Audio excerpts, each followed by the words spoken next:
اگر میخوای توی ماینکرافت برای دوستت یک تله‌ای بسازی که کلافه بشه و خودش از تو سرورت بره بیرون، این ویدیو مخصوص خودته.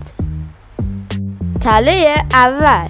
خب توی تله اول بچه‌ها فکر کنید این خونه دوستتونه، وارد خونه دوستتون میشین، در رو میبندید از روش و اولین بلاکی که پشت درشه رو میدید پایین. 2 3 4 5 تا بلاک برید پایین، 6 تا هم رفتید.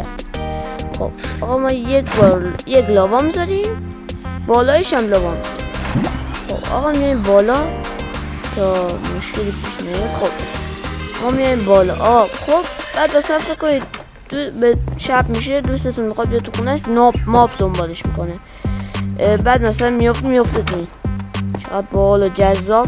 تله دوم. خب بچه‌ها تله دوم اینجوریه که شما میایید یه جا رو پیدا میکنید، به دوستتون میگید من میخوام برم زیر زمین و 15 تا بلاک میکنید بیل پایین. 2 3 4 5 6 7 8 9 10 11 12 13 14 15 16 تا شد.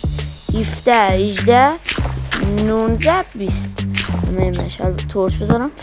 خب 20 تا بلاک آقا، تا 15 تا 20 تا بلاک میرید پایین.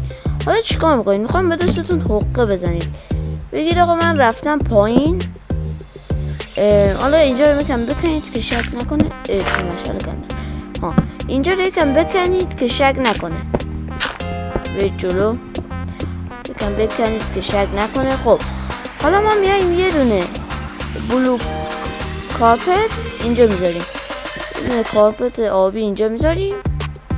حالا مثلا به دوستمون الکی میگیم پایین آب گذاشتم، بیا پایین آبه، کارت نمیشه. دوستتون هم خدا قصه میاد اینجا میفته و میمیره. اگر رو حالت سروایوال باشه میمیره، قطعا میمیره. تا آموزش های بعدی لایک و ساب کن رفیق.